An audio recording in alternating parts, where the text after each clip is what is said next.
c'est comme si pour apprendre l'anglais, tu buvais une bouteille d'anglais. Souvent, on a tendance à dire ce n'est pas une plante, ce n'est pas un animal, ce n'est pas un champignon, ce n'est pas une bactérie, mais c'est mal défini le blob.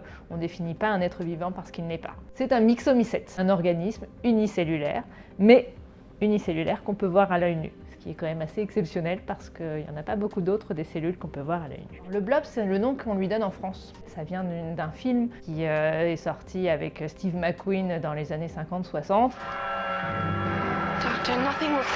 Par définition, un être unicellulaire n'est pas un seul neurone, donc il n'a pas de neurones, il n'a absolument pas le même système nerveux que peut avoir un mammifère ou un mollusque. Pourtant, il a quand même des capacités qui se rapprochent ou dont on parlerait comme des capacités cognitives chez un mammifère, chez un vertébré.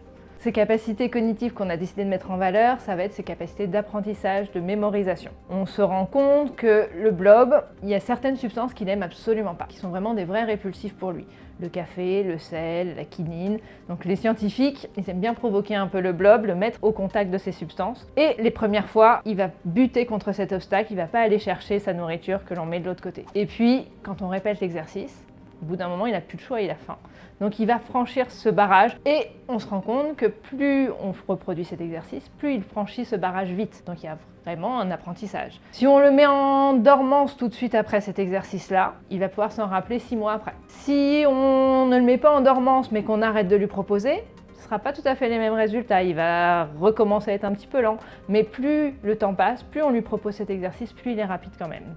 Il y a plusieurs explications. Il y a une mémoire externe déjà. Bien que ce soit une cellule qui ne ressemble pas à grand chose, elle se déplace et elle laisse un mucus derrière elle. Ce mucus, quand le blob repasse sur son propre mucus, il ne va pas repasser justement. Il l'analyse et il sait qu'il est déjà passé par là, il va passer ailleurs.